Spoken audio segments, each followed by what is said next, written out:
Thank you very much. Good evening, friends. Ikigai is a Japanese concept. But once again, I must tell you, perhaps I have told you on earlier occasions, whatever may be the terminology that we use, by and large, the content is more Indian. It is not something new to us, but probably the nomenclature is something different. And two authors, when they met few senior citizens in Japan, they were surprised because most of them, whom these two authors met, were 100 plus in terms of their age, 105, 110, and so on. And they were surprised. They just wanted to know what is the secret of such long life. Not only long life in terms of years, but they were also very happy. And when they started probing, when they started conducting research about how is that a particular province in Japan where you find most of the people who are 100 plus, so they were also surprised and they wanted to find out. And when they started talking to people who are 100 plus, super senior citizens, as we should call them, they spoke about a particular term called Ikigai. Ikigai in Japanese language means two things. One is a purpose in life, and the other one is being happy, being busy, or being busy so that you know you are happy. Ultimately, two things emerged from their research. That is, you must have a purpose in life, and you must be busy so that you keep yourself engaged, you keep yourself healthy physically, mentally, spiritually, socially, and whatnot. So the whole thing revolves around these two fundamental essentials, or as we would call canons. One is having a purpose in life, and the other one is to keep yourself busy so that you stay healthy. In fact, the Ikigai principle talks about 10 basic elements which would make a person happy, which would make a person healthy. So you are happy, you are healthy, you are healthy, you are happy. And they have listed these 10 elements. And that is what I'm going to share with you. And at the outset, let me once again tell you, friends, this is our concept given in a different form, given with different nomenclature, different terminologies. And down the line, of course, I would also be trying to tell you how we can relate it to our own fundamental adhyatma, the spirituality of Indians, or the Indian spirituality. That is what is fundamentally essential. The 10 principles that they talk about, first of all, they say you must be busy. What do we mean by keeping ourselves busy? Japanese say, when they want to follow Ikigai, they say, don't retire. Look, this may appear to be a little strange for us because we have retired from the profession. But what they mean by saying don't retire is, do not retire from life. You retire from profession or a vocation that you have for livelihood. You may retire after a certain age. Maybe it is mandatory. The government would tell you at the age of 60 or 65, depending on the profession that you are in, the government says, enough is enough. Thank you very much. You can now be happy.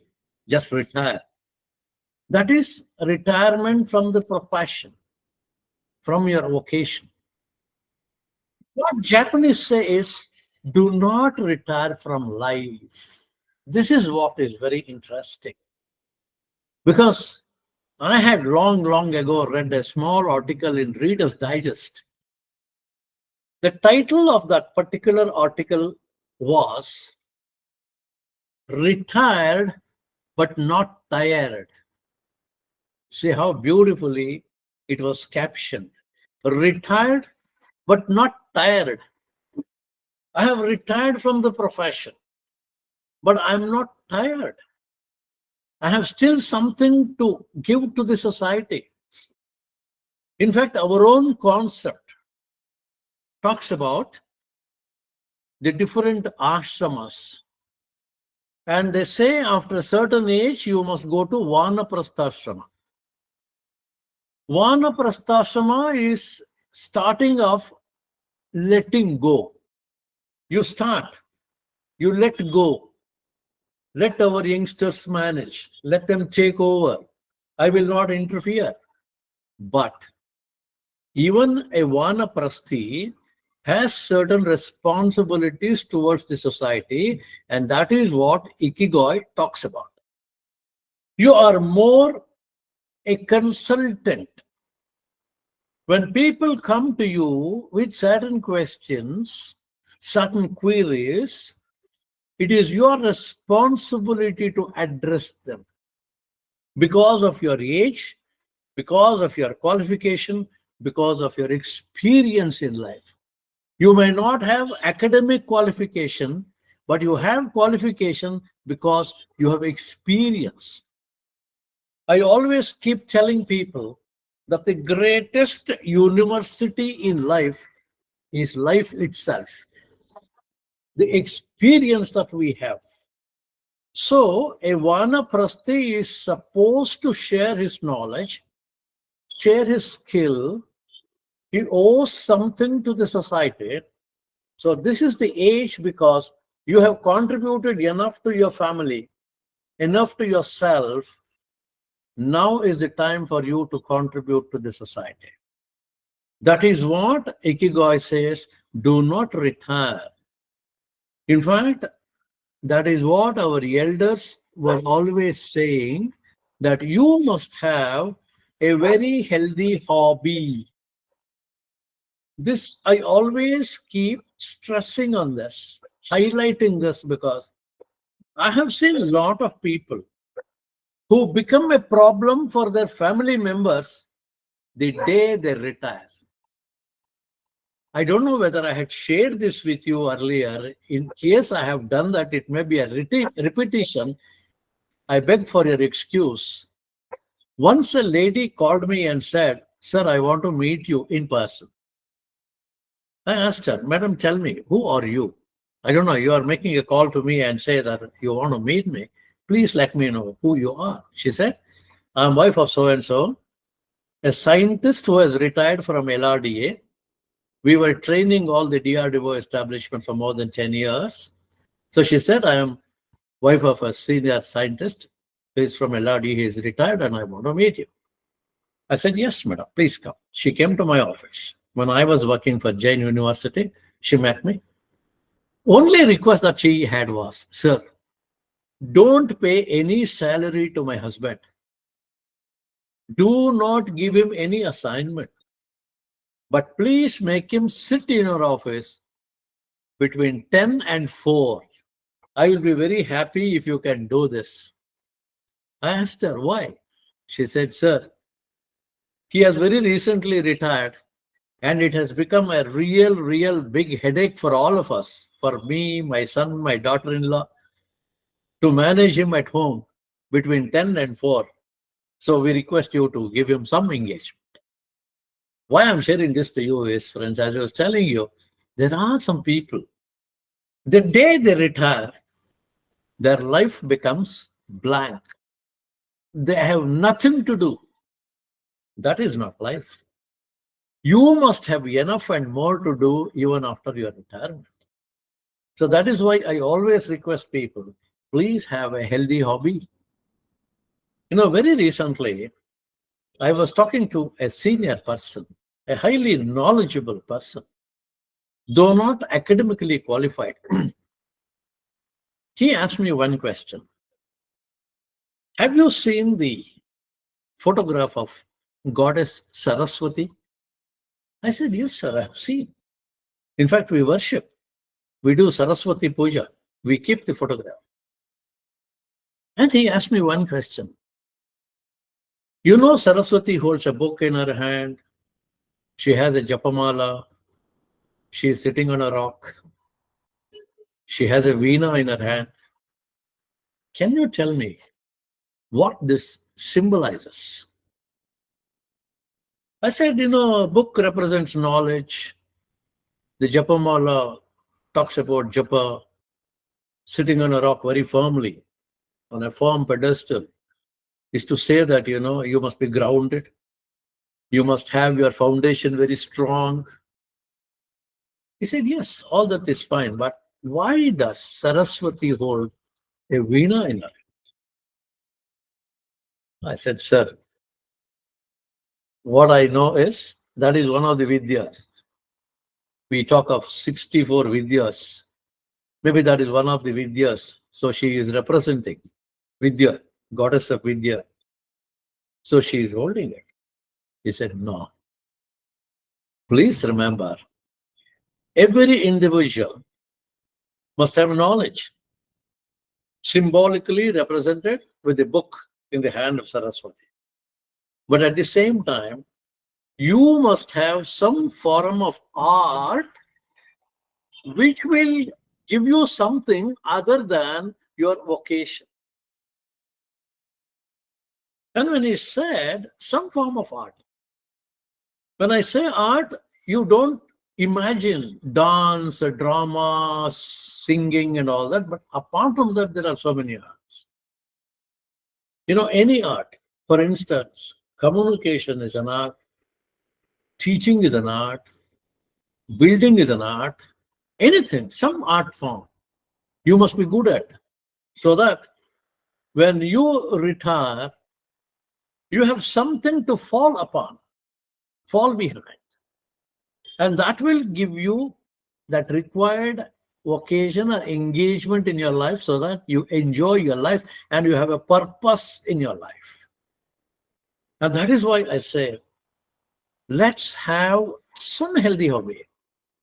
I always underline healthy hobby because there are some people who tell me watching films.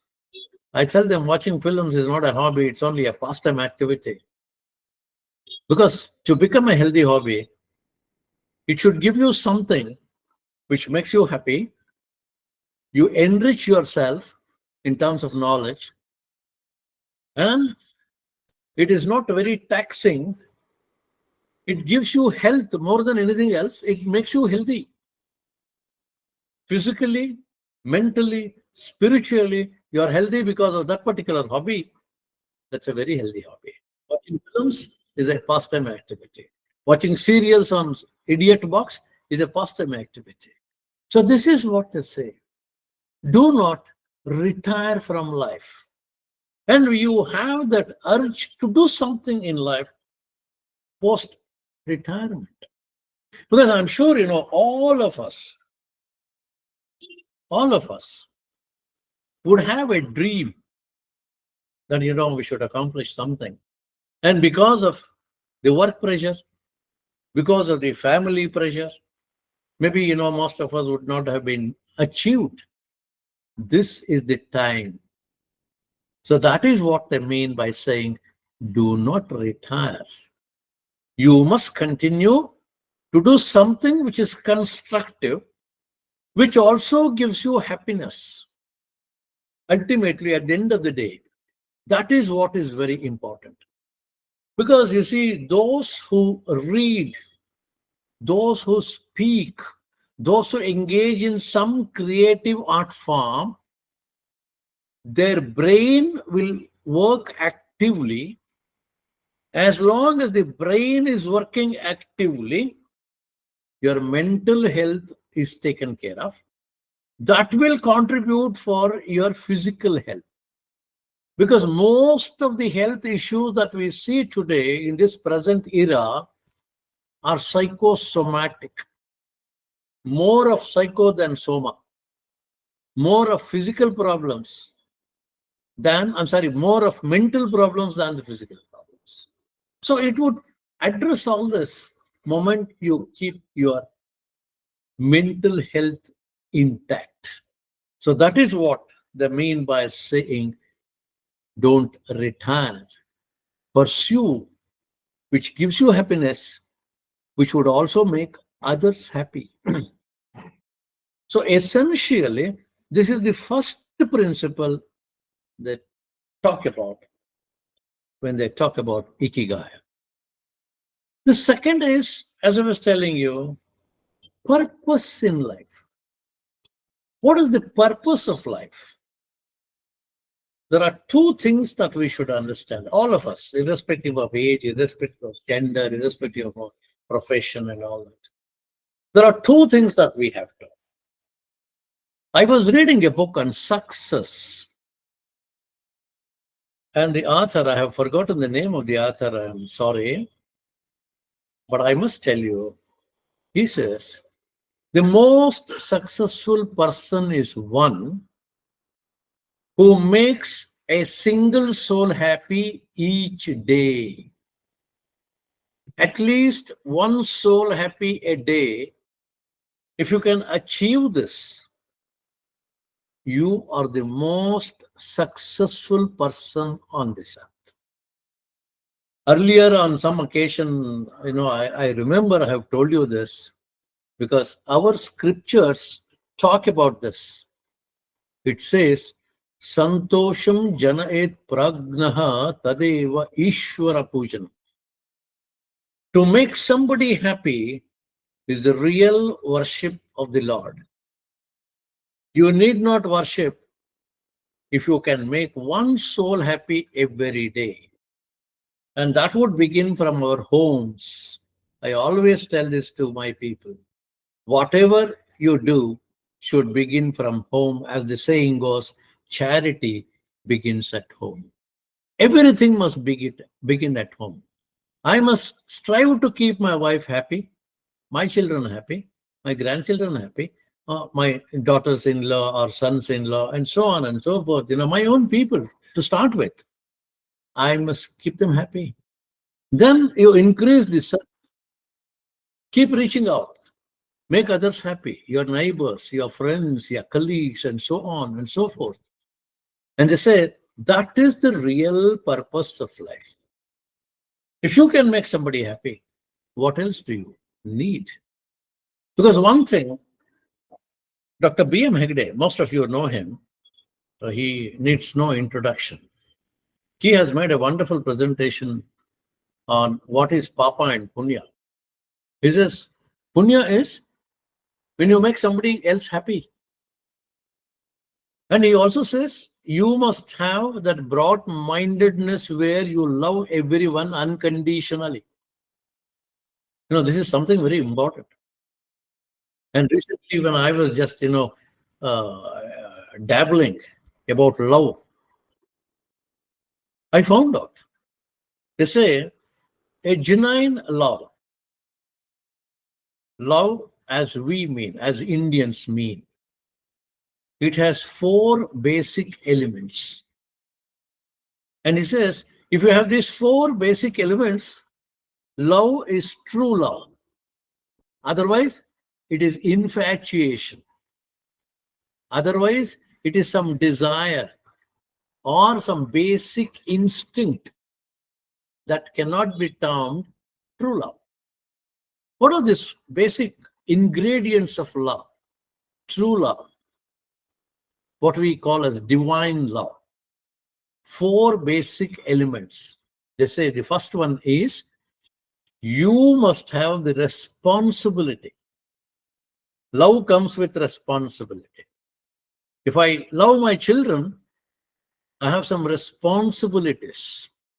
I love my wife, I have some responsibilities. So the first element of love is responsibility. Then you must also be ready to do sacrifice, tyaga.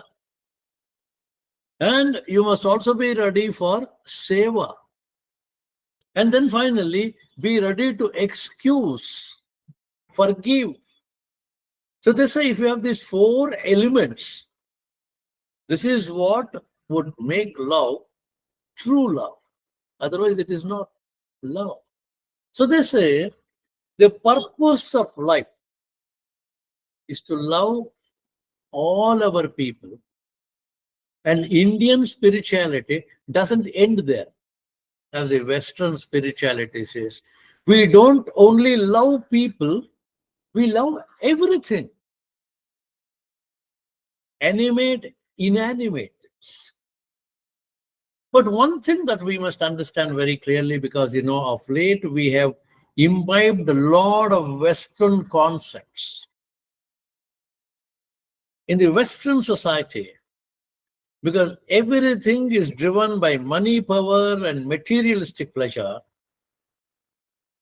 there is a shift in the Western country compared to our foundation, our spirituality. Indian spirituality says, love people, use things, but unfortunately in the West it is mostly love things, use people. Unfortunately, we are seeing this today in our country as well. Just a small example. Our people cannot live without their smartphones. They can live without anybody. They may not even know where their parents are, or where the children are, where the siblings are. We don't care. But I must have my cell phone with me. So you have started loving things, using people. Ikigai says no. Our spirituality says no. You must love people. Use things. Things are meant to be used. Use them. Respect them. No doubt. We do that. Our culture talks about it. When we do, particularly during Navaratri, we do Ayudha Puja. Ayudha Puja is nothing but thanking every small instrument that has helped us, that has helped to make our lives more comfortable, achieve our goals, whatever. So you have to respect, but use them properly, but love people. So Ikigai says, have this purpose in life of making others happy so that you become Santosham Janayat Pragnaha Tadiva Ishvara Puja. When I talk about this, friends, basically, it boils down to people management. That is what our ancestors have taught us. You must know how to manage your own people, be it your spouse or your child or your parents, anybody for that matter. So essentially, it boils down to people management. When we talk of people management, it always says you must respect people. It says you must practice basic courtesies in life. That is what Japanese are good at. Japanese are taught this from a very young age. They are taught, and they are really courteous. We talk about it, but unfortunately, of late, we don't see the practice. We talk about it. We say, we are great because we have given this to the world. Maybe we gave and forgot. But Japan has accepted it, it has learned, and it has refined it. It is practicing it. Small courtesies in life of saying thank you. May I have this, please? Excuse me, if you don't mind. Some of these, this would very clearly establish a rapport, and people respect you, they love you, because love is once again mutual, and that is very important. So essentially, it is all about people management. The other one most important element to be happy, according to Ikigai, is they call this 80% principle. 80% principle says when you eat, don't fill your stomach full. It's not 100%, it is 80%. You must stop when you still feel there is some place for some item, maybe a dessert or maybe some other sweet that you like, or whatever it is. You stop when you feel the urge of taking some more, one more serving or whatever it is. You must stop. And this is something which our elders talked about.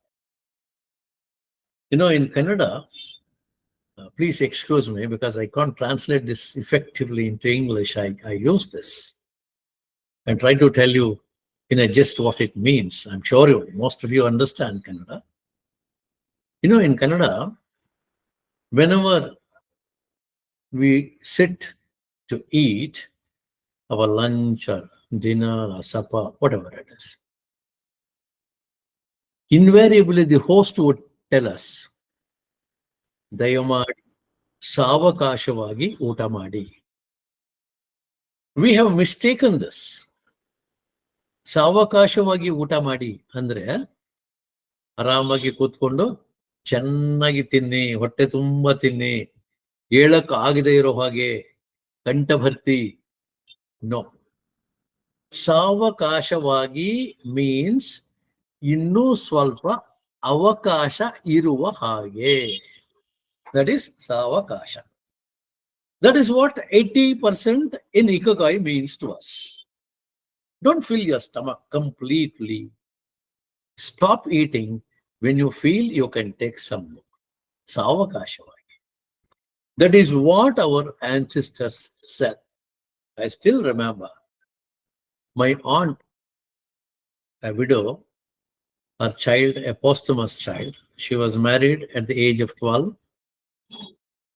And I think she was 14 years when she gave birth to her son. And at the age of 13 and a half or so, she lost her husband. The child was a posthumous child. From then on, because of the practices, she remained single, a widow, throughout her life. And she died at the age of 94. From almost 14 to 94, 80 years. She would always tell us, you must eat slowly, eat mindfully. You must know what you are eating, enjoy every bit of it. You must enjoy the aroma. You must enjoy the taste of it. And after eating, if you close your eyes and if you want to recollect, you must recollect not only the taste but also the aroma. And she would say, whatever it is, don't fill your stomach completely. This is what our ancestors said, right? And that is what Ikigai talks about. Don't fill 100%. Eat slowly. In fact, B.K.S. Iyengar, one of the highly renowned yogasana experts, once a journalist asked him, sir, what is your lunch? How much do you eat? What is your suggestion for people? He said, don't worry about what I eat. But let me tell you one thing, because you have asked me, what is the message for the people to be healthy? He says, your minimum must be your maximum. Your minimum is your maximum. I have seen my own people, elderly people, who would eat only once a day. And they practiced it throughout their life. Only once, one meal, that's it. After that, nothing. But they lived very healthy, very happy. So Ikigai talks about it. It is just this principle of 80%. Don't completely fill your stomach. Practice this. They say it will do a lot of good to you. It will give you happiness because you are happy, you are healthy, you are healthy, you are happy. That is the basic principle that Ikigai talks about. And it also says, go slow in life. This is something that most of us, particularly the urbanites, as I have seen, and people who have vocations, who have a profession, they are always in a hurry. Why this?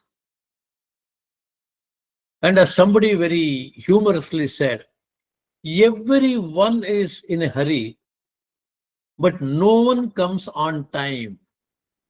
And this is the experience. Everyone is in a hurry. On a road, you can see people are so impatient. There is red signal. I have stopped my vehicle. There is somebody behind me who is seeing the signal and honking the horn. He knows pretty well that I cannot go unless the light turns to green. He also knows that, but impulsive. He keeps honking to show that he is in a hurry. Everyone is in a hurry. Ikigai says, please slow down, slow down. And one beautiful saying in English, of course, in Kannada also we have equivalent. It says, hurry ends in worry. Athuragaranige buddhimatta. Hurry ends in worry. So what is the remedy? They say, hurry ends in worry. Avoid that hurry. Go to Hari, Hari Narayana. To mean, practice basic spirituality. How is spirituality connected with this particular incident? I'm sure you would have a doubt in your minds. If you are spiritual, you are ready to accept the situation as it comes to you. You are stuck in the traffic jam. Traffic is not moving. You are stuck. Yes, I'm stuck. What can I do? I will have to accept it. Until it is cleared, I can't go. So let me accept it. Let me utilize that time to do something. Maybe, I practice 2 minutes of pranayama sitting in my car because I'm stuck in the traffic jam. Wonderful. Or recollect something that you want to say something, talk something today, or address your colleagues as part of the meeting today in the office, or whatever it is. Just sit relaxed, recollect. Can we not do this? Or can we not just take 2 minutes off and meditate sitting in the car? That is what spirituality talks about. Practicing it. You know that you cannot solve. Because there is one beautiful saying in English: what cannot be cured has to be enjoyed. It is not enduring. Enjoy that. I'm stuck in the traffic. I can't do anything. Let me enjoy it. My friend always says, I always carry a book with me when I go in the car. Because if I am stuck, it's something like that, I open up. Or I have a scribbling pad, I would make note of something very interesting. And he is practicing it since a very long time. And you know what he does? He finds something very interesting on the back of the autograph. Your auto rickshaw. Some, slogans or something like that you find very interesting, very humorous, hilarious. So he would make a note of it. Or take your phone, take a photograph. All that will certainly help you. You share with your people or use it. So that is what is very important. They say, please don't be in a hurry. We are in a hurry because somehow we fail to manage our time effectively. Most of the problems is because of bad time. If our beloved Prime Minister Modi ji can do all that, within that stipulated 24 hours a day. Can we not do it? We can do it. We should do it. So manage your time well. Don't always be in a hurry. Hurry ends in worry, because when you are in a hurry, your stress level will increase. So Ikigai says about this also, it says, please manage your stress, reduce your stress. On an earlier occasion, I have told you that some little stress is necessary in life, which is called eustress. Stress. Eustress is necessary. Some little anxiety. For example, today I must talk to you. I have some anxiety. That would help me prepare. That would help me try to give my best. That once again is spirituality. Please remember, friends, offering your best is the best form of spirituality. You must always strive to offer your best. So that little anxiety, eustress, will make you more efficient, more effective. That is essential. But too much of stress, distress, as we say, will rob your efficiency.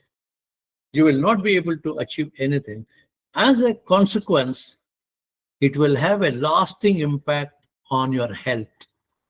The mental health, in turn, the physical health, and your social health, all that, there is a chain reaction taking place. So essentially, we need to manage this. So go a little slow. Don't think, that saying I am in a hurry, I can't do this, I can't sit, like all that. No. My professor once asked us a simple question. How can you have 25 hours a day?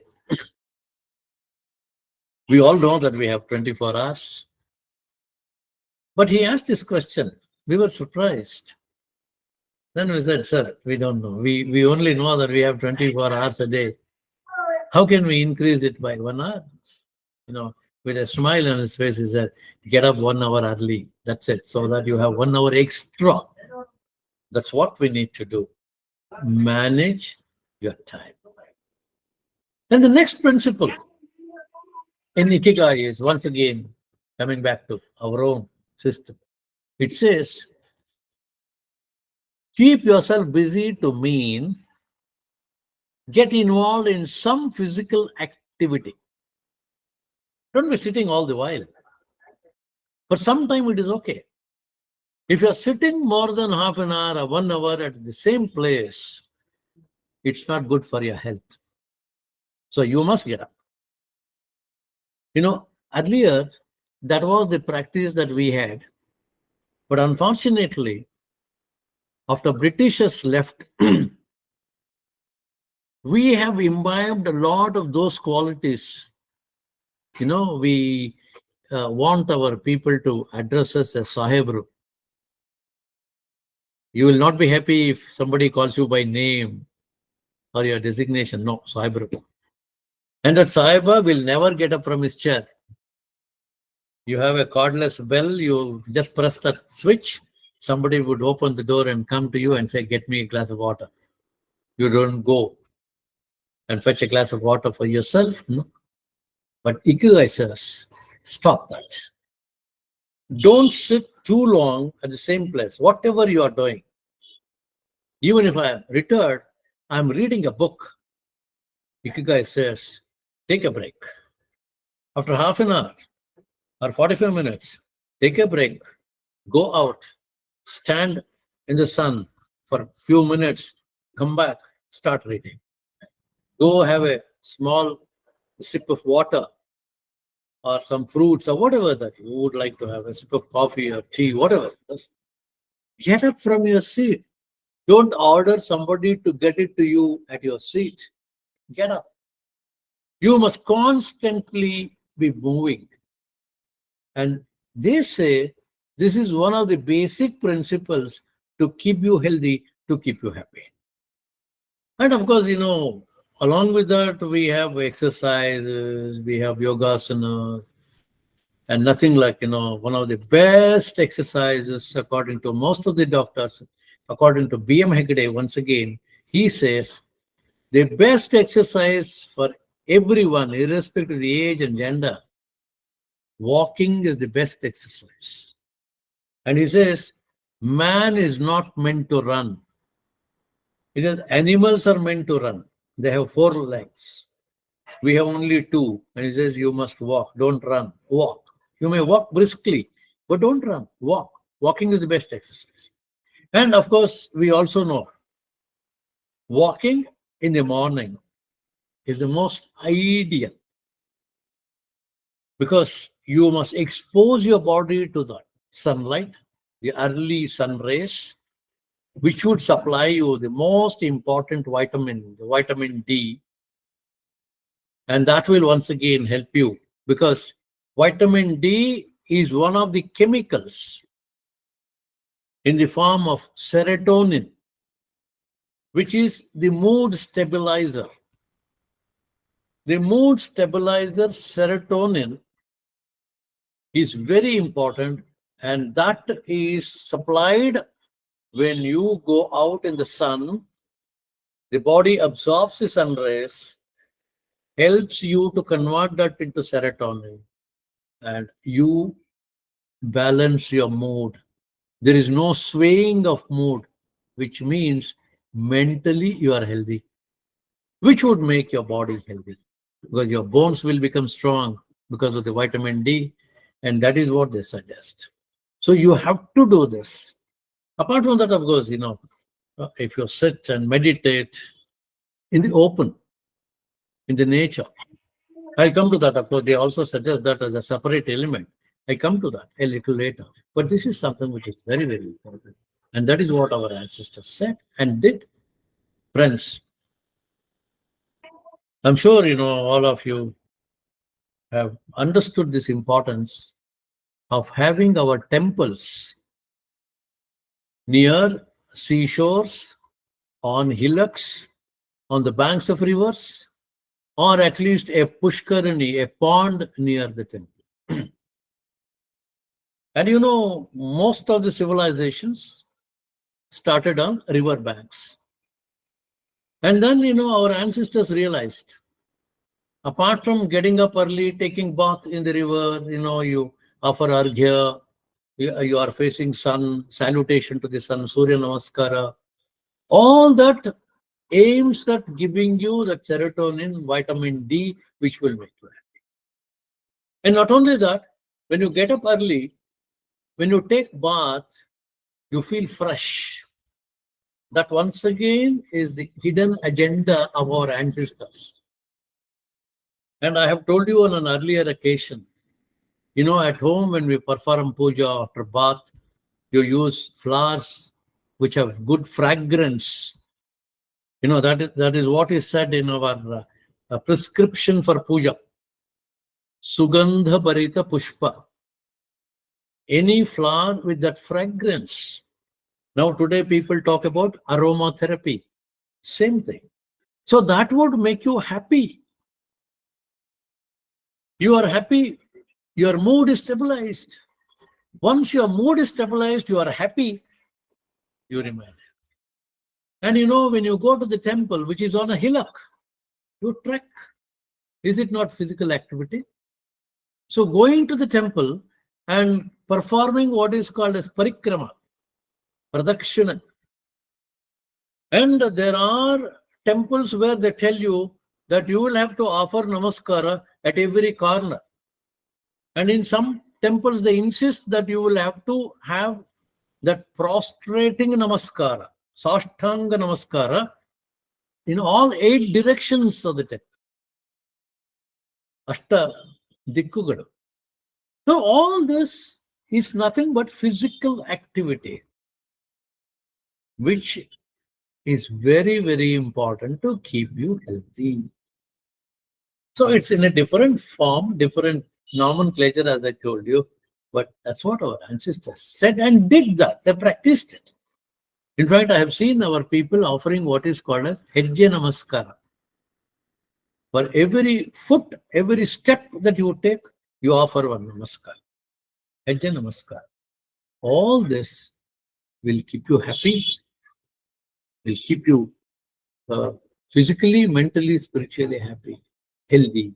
That is what is very important. And it also says, surround yourself with good people. Ikigai talks about it. The Japanese say, we are happy because we respect our community. On an earlier occasion, I think I did mention about one particular effect called Rossetto effect in America, where the doctors found people in that particular region not having heart problems. When the whole of America had severe problem, lot of patients with heart ailments, except this particular community. They had settled in a particular place. They were from Rossetto in Italy. So the settlement was called Rossetto settlement. And they found out that these people did not have heart problems at all, by and large. When they studied, they found out because they were living in a well-knit community, extended family, not just the family. It's not just me, my wife, my children, grandchildren. No, extended family, where elders were respected, where youngsters used to take care of elders, irrespective of who they are. Whether they are my grandparents or somebody's grandparents, no matter, they are elders. So that the feeling that, I have somebody to depend upon, to fall back, that itself would make you happy. So that is what Ikigai talks about. It says, surround yourself with good people, underlining that good people, satsanga. It is not merely sangha, it is satsanga, with good people. And that is what our people have practiced and they have suggested. In villages, as I have seen, I'm sure most of the elders would have seen, the temple was one of the very important nucleus of the village. It was the nucleus, life-giving cell. Because all activities, not just religious activities, social activities, economic activities, spiritual activities, everything used to revolve around the temple. You have a temple fair, you see the whole area becomes a big market. You have a lot of people with a lot of wares to sell and entertainment. There could be dance or there could be singing. And then you have various other types of entertainment like the merry-go-round and whatnot. That was offering job to many people and offering happiness to people. And that is what is Utsava. In Sanskrit, the term Utsava means to flow out from the temple. Utsava. The deity is not in the temple. The deity would go out of the temple. Utsava Murti. So the Utsava Murti goes out of the temple. You have all this as part of the fair, Jatra, Rathotsava, and so on and so forth.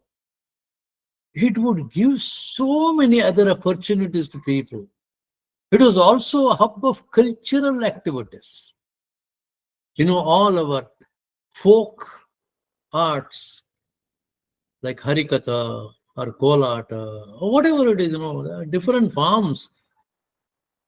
So they used to support that entire thing, and the hub was the temple, where we also used to have satsang, invite somebody, a respectful person in the society who would share his knowledge, and we all go gather. Like honey bees, you go gather honey, the nectar of spirituality, the nectar of happiness. And that is what Ikigai talks about. And they practice it. So it is an alarm to us to say, we know, we have it in us, it was with us, but please practice. This is something which is very, very, very important to understand and follow the principles of Ikigai in our own way. Uh, is something which is essential for us. And Japanese, they always believe in greeting a person with two gestures. Most of you must have seen, some of you must have visited Japan. I have not, but I have seen Japanese people. I have seen good films produced in Japan. Two gestures. One is they bow their head and smile at you. Ikigai says, smile, laugh. And that is what our ancestors also said. On an earlier occasion, probably I have told you, smile is the shortest distance between two people. You greet a person with a smile, he or she feels psychologically very comfortable with you. On the other hand, you appear to be very serious with a grim face. You say, come in, your tone, your tenor, your facial expression, there is nothing positive. The other person doesn't feel comfortable. So Japanese always say this, with a smile, bow your head. Moment you bow, that is what our culture also talks about. Because fundamentally, when you bow your head, it is a very clear symbolic submission of saying, I respect you. I have no ego. I respect you more than what I respect myself. So you give up that ego and you are bowing your head, offering your salutation to the other person. One cult in our own country, the Swaminarayan cult, the Aksharadham Swamijis, they have a very unique way of offering prayer. You offer pranams to them, in return, they also offer you. You touch their feet, they touch your feet. Because essentially, our spirituality says, I say namaskara for the God in you. Because you have God in you, I am offering that namaskara to the God in you. So the Swaminarayan cult says, we offer you that because God is in you as well. It has nothing to do with age, nothing to do with gender. You offer pranams, I offer pranams. Swami Vivekananda, who makes a wonderful statement, potentially every soul is divine. That is what our ancestors said. In fact, I remember my aunt telling us, God will come in different forms to test you.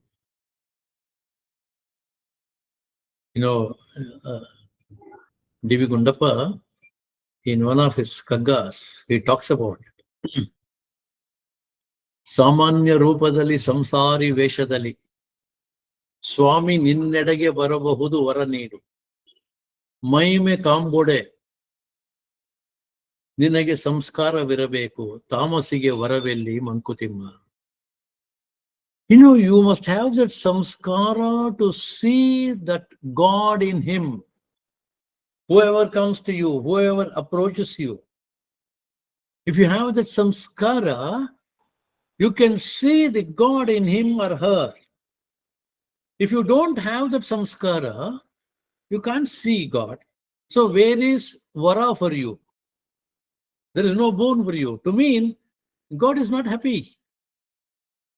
It's not all about boon all the time, but God is not happy. God is happy because you are serving somebody. You are helping somebody because that somebody is my own creation. He is my own creation. She is my own creation. And if you are serving that creation, you are serving me. He is my part. He has a part of mine in him or her. You are serving, which means you are serving me. So essentially, that is what it says. So find all this, practice all this. You will be healthy. You will be happy. And one more thing they talk about is laughter. I'm sure, I have talked about it, but once again, I am forced to tell you this. A person by name Hotoi in Japan. Today, you see the miniatures of Laughing Buddha. Laughing Buddha himself was the person called Hotoi. He would go to a shandy, the weekly market, Sante, as we say, stand at an elevated place and keep laughing. People would join. And when all the people started laughing, he would move and go to some other place and make people laugh. Laugh for no reason. So Hotoi became very popular. That is why he was called Laughing Buddha. Japanese believe in that. They practice that. We should also practice that. I always very earnestly request our people, said, please laugh. You need not pay any tax to laugh. Laughter is everywhere. Develop that good sense of humor. You will certainly be very positive, because one of the psychologists says, if you are positive, you laugh to forget. There are certain things that we need to forget in life. So best thing is laugh to forget. And if you're negative, you forget to laugh. So he says, laugh, be positive, laugh to forget. Don't forget to laugh. And it is also said very interestingly, they say there are two types of people on this planet Earth. Two types of people. One category who bring happiness wherever they go. I'm sure, all of us have experienced such personalities amidst us. Somebody, moment he comes, the entire thing becomes very bright. Enliven. They bring a lot of life. So everyone would surround, and you see an aura, and then a lot of people, a congregation of people around him or her. Now that is the first category of people who bring happiness wherever they go.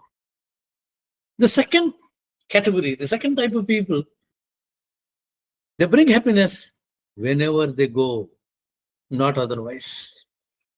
So we be very careful in deciding to which category we should be. Spread happiness. You spread happiness, that is something which rebounds. You give 10, you get back 20. You give 50, you get back 100. That is what, DVG talks about. Naguvu sahajada dharma nagisuvudu paradharma. Naguva keluta naguvud atishayada dharma.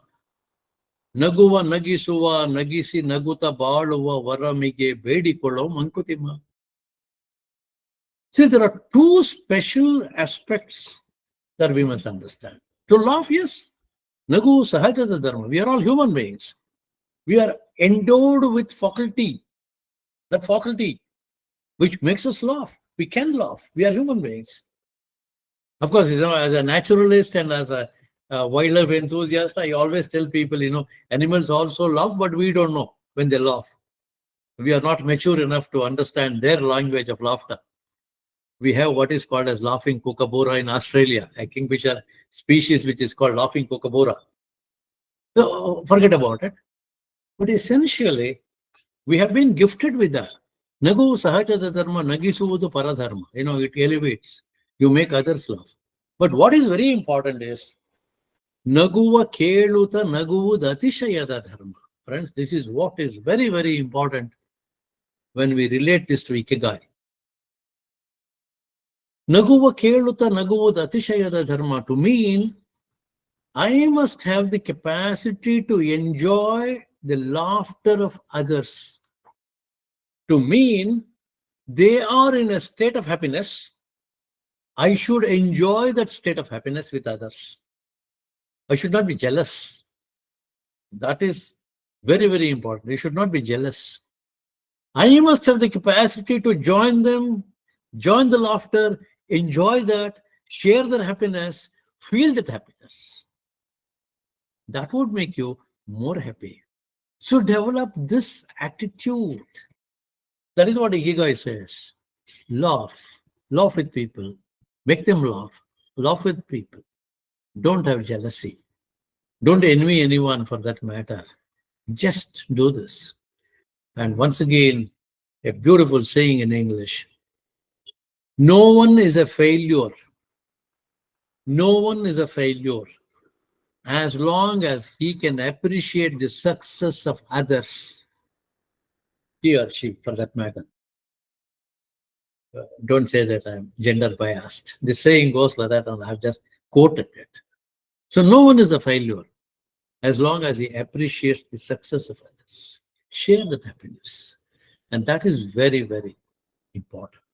And it also says, develop that attitude of gratitude. In fact, Indian culture talks about it. Swami Vivekananda makes a wonderful statement. He says, two peculiar characteristics of Indian culture. Two peculiar characteristics of Indian culture are hospitality and gratitude. One is hospitality and the other one is gratitude. And our culture says you must be grateful to anyone who has helped you. There are so many people who have helped me without my knowledge. I am not aware of their direct contribution, but they have indirectly made me happy, made me comfortable. I must certainly be grateful and say, Sarve Janaha Sukhino Bhavantu. This is once again our own culture which talks of this. Our spirituality expects us to practice this. Kritagnata is something which is fundamental. So do not start the day without thanking people who have helped you. And that is how the expression Prartha Smaraniyaru. We must remember them. Those who have directly or indirectly helped you. Those who have directly helped you, you remember them by name. Very, very important. And that is what is gratitude. Be grateful to them. Without them, probably we would not have lived this long. Probably we would not have lived this happy or this successful, whatever it is. They are responsible. And that is why, we start with mother. Matra Devo Bhava, Pitra Devo Bhava, Acharya Devo Bhava, Atithi Devo Bhava. So, it is something which is ingrained in us. But unfortunately, what has happened today, because of the people taking undue advantage of the situation, we have somehow started suspecting people for various reasons. I don't say that you must believe everyone, but unfortunately, that is what has happened. If somebody comes to you and says, please give me a glass of water, I'm sure we think twice. Or we would rather give a water bottle through the window. We will not open the doors. Maybe for various reasons. But unfortunately, it is because of our own people. We have lost faith in our own people because of their act. Maybe act of somebody else. I don't know, but it has happened, unfortunately. But our culture talked about it. So it says that attitude of gratitude. Once again, a beautiful saying, the attitude of gratitude will decide your altitude, your success in life, how you scale, your progress depends on this attitude of gratitude. That is fundamentally essential. And then, they would always say,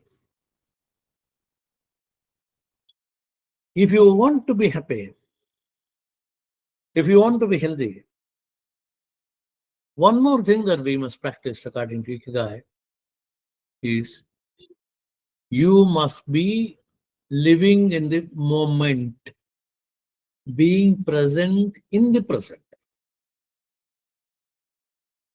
Do not regret your past. Do not fear your future. Be present to the present. That is what our ancestors keep telling us. They have said this. Our scriptures talk about it. Our spirituality is based on this. Earlier, I told you, you have to do it mindfully. When you start doing it mindfully, you are living in the present. I sip a cup of coffee. Every sip I take, I enjoy. So that means I am present in the present. I'm doing it mindfully. I'm not worrying about the future. I'm not regretting my past. When I'm drinking coffee, I don't say, oh, yesterday I did not have coffee. Or I don't know whether I would have coffee tomorrow morning. No. Be present to the present. Enjoy every moment. And if you're present in the present and you are doing it mindfully, there is no question of repenting for your past and worrying for your future. And as we know, worry is something which would kill us slowly. It is like slow poison. So let's not worry. Be present to the present. And unfortunately, what has happened is we are neither believers nor disbelievers. We do not have total faith. Or at the same time, we don't say that we don't have faith. We have faith in God, but then, it is shaking. It is not very firm. Today, somebody told you that you must offer. This is Kartika Somavara. You must offer your puja to Shiva or Rudra. Call him by any name. So, yes. But evening, somebody comes and tells you, Arey Baba, evening you should not worship Rudra. You worship Ganesha. So you leave out this, try to catch hold of him. And like this, wavery. The mind becomes very wavery. No. You must always have faith, implicit faith. And that faith is unquestionable. But unfortunately, we neither have faith nor we don't have faith.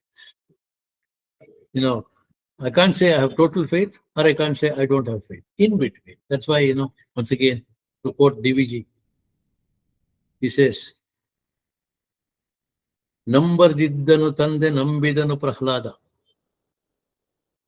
ನಂಬದಿರ್ದನು ತಂದೆ ನಂಬಿದನು ಪ್ರಹ್ಲಾದ ನಂಬಿಯೂಂ ನಂಬದಿರುವಿಬ್ಬಂದಿ ನೀನು ಕಂಬದಿನೋ ಬಿಂಬದಿನೋ ಮೋಕ್ಷವರಿಂಗಾಯ್ತು ಸಿಂಬಳದಿ ನೊಣ ನೀನು Mankutimma. We can't say that we have total faith. At the same time, we don't say we don't have faith. We have, but not unshaken. That is the problem. So, Ikigai says, you have that faith, live in the present. This is fundamentally essential for all of us. Unquestionable faith. I'm not worried because, God will take care of me. If you believe in that, 100%, believe in that, He will take care.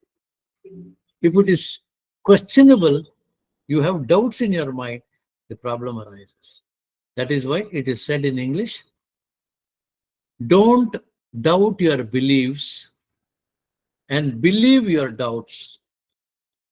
So either way, you are not happy, you are not healthy. So essentially, Ikigai says, please have that purpose of life. And it goes a step further and says, if you don't have one, please find one. If you don't have a purpose in life, please find one. This is the time for all of us to make our lives more purposeful. And whatever that I choose, let me take that as the mantra for life. Swami Vivekananda, as we call that as Dheya Vakya.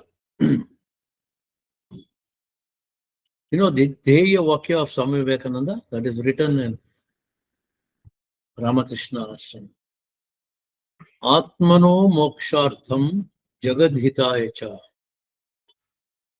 So the purpose of life is Atmano mokshartham. I must have moksha. At the same time, whatever I do, whatever path I choose for my moksha, should also lead for the betterment of the society. Jagad hitaya cha. On the one hand, it is my moksha. On the other hand, it is good for the society. It is good to elevate the society, the community. Jagad hitaya cha. If I have this, I think the purpose of life is defined beautifully. And I end up saying what I said earlier. If I have the purpose of making one soul happy a day, my life is worth living. If I can't make it, I may have to redefine my purpose of life. Or as Ikigai says, please find one